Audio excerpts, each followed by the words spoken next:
ठोक दो स्वामी प्रसाद को, उतार दो सीने में पीतल की गोलियां, मिलेगा 25 करोड़।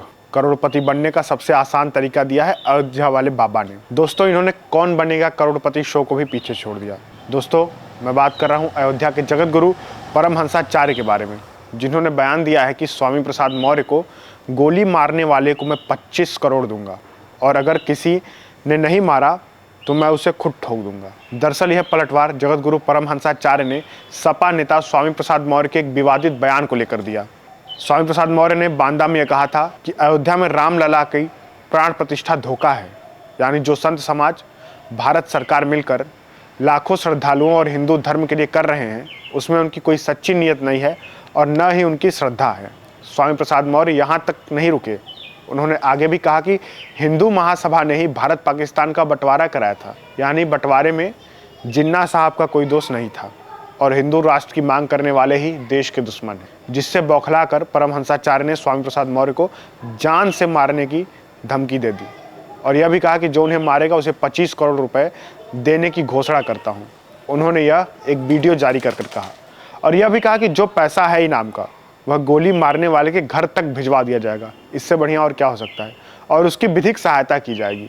विधिक यानी कोर्ट कचहरी, इन सब चीज़ों में जितना बनता पड़ेगा महाराज जी करेंगे। परमहंसाचार्य के अनुसार स्वामी प्रसाद मौर्य ने अपनी सारी हदें पार कर दी, जो कि अब धीरे धीरे बर्दाश्त के बाहर हो रहा है। परमहंसाचार्य के बाद महंत राजू दास ने भी कहा कि स्वामी प्रसाद मौर्य पागल कुत्ता हो गया है, उसे पागल खाने में भर्ती कर देना चाहिए या तो फिर उसे गोली मार देना चाहिए। स्वामी प्रसाद मौर्य को इस्लाम धर्म में जन्म लेना चाहिए था। जिस प्रकार से वह लगातार सनातन धर्म को नीचा दिखा रहा है, अखिलेश यादव को इसका संज्ञान लेना चाहिए और इस पर सख्त कार्रवाई होनी चाहिए। दोस्तों, यह वही परमहंसाचार्य हैं जिन्होंने 5 लाख की तलवार मंगाई थी और यह कहा था कि स्वामी प्रसाद मौर्य का गला काटने के लिए यह तलवार मंगाई है। और राजू दास से तो आप सभी लोग भिज्ञ हैं, यह हनुमानगढ़ी मंदिर के महंत हैं। स्वामी प्रसाद मौर्य वर्सेस परमहंसाचार्य एवं राजू दास की यह लड़ाई दिन पर दिन बढ़ती जा रही है। कभी स्वामी प्रसाद मौर्य उल्टा सीधा बयान देते हैं तो उसके पलटवार में राजू दास और परमहंसाचार्य जरूर बोलते हैं। यह कबूतर वाली गुटरगू काफ़ी दिनों से चल रही है। दोस्तों, तुलसी बाबा ने एक बहुत ही सुंदर चौपाई लिखी है।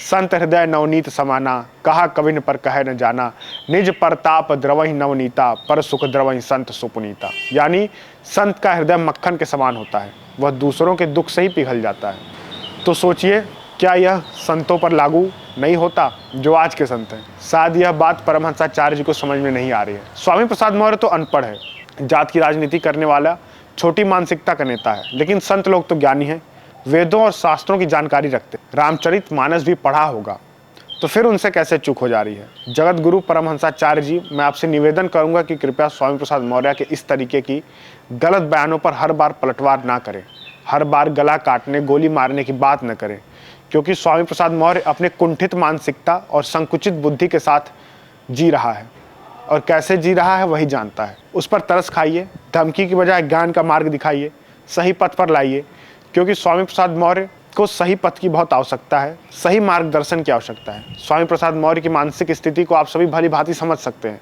वह चुनाव हार गए, कहाँ उप मुख्यमंत्री बनने का ख्वाब देख रहे थे और वर्तमान में कुछ भी ना बन पाए, तो वह अपनी बौखलाहट इस तरीके से सनातन धर्म पर निकाल रहे हैं। लेकिन जो संत हैं वह अपनी गरिमा बना कर रखें, कानून को अपने हाथ में ना लें और ऐसे किसी भी विवादित बयान को न दें और न ही उसका समर्थन करें जिससे सामाजिक सौहार्द बिगड़े, क्योंकि स्वामी प्रसाद मौर्य अनपढ़ जाति की राजनीति करने वाला एक नेता है। यह बात संत समाज को भी समझनी चाहिए। मैं इसमें किसी एक का दोष या किसी एक को अच्छा नहीं कह रहा हूँ। ये दोनों लोगों की जो चूहे बिल्ली का खेल चल रहा है, ये वास्तव में बहुत ही हानिकारक है और इसका अंत क्या होगा ये कोई नहीं जानता। संत समाज को समझना चाहिए कि हर बार उसके इस तरीके की घृणित बयानों पर पलटवार जरूरी नहीं है और पलटवार करने से स्वामी प्रसाद मौर्य को और बल मिलता है और कवरेज मिलती है, जिससे वह बार बार ऐसे विवादित बयान देता रहता है।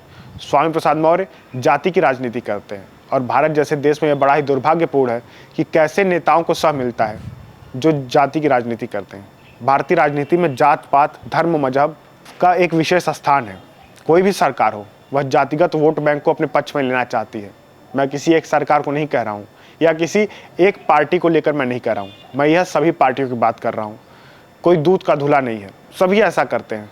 और यह बहुत ही चिंताजनक है। मैं भी यही कहूँगा कि अगर भारतीय राजनीति से जाति, धर्म, मजहब को निकाल दिया जाए तो बहुत से नेताओं का करियर खत्म हो जाएगा और लगभग 75% जनता यह समझ नहीं पाएगी कि वास्तव में वोट किसको देना है या किस मुद्दे पर वोट देना है। वो वास्तव में असमंजस में पड़ जाएंगे कि अरे राजनीति से जाति हट गई तो आखिर अब वोट हम दें किसको।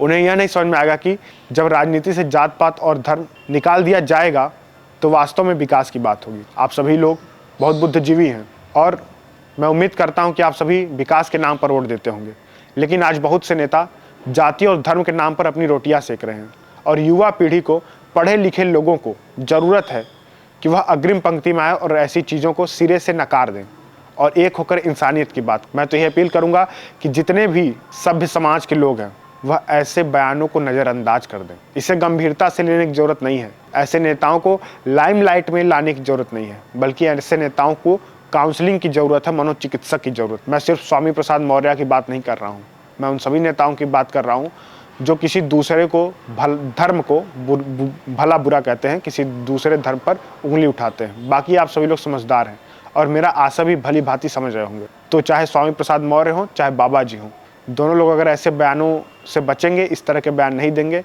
तो वास्तव में ये जनता के लिए भी अच्छा होगा और हम सबके लिए अच्छा होगा। मैं सूर्यांश गौरव फिर मिलूंगा। जय हिंद।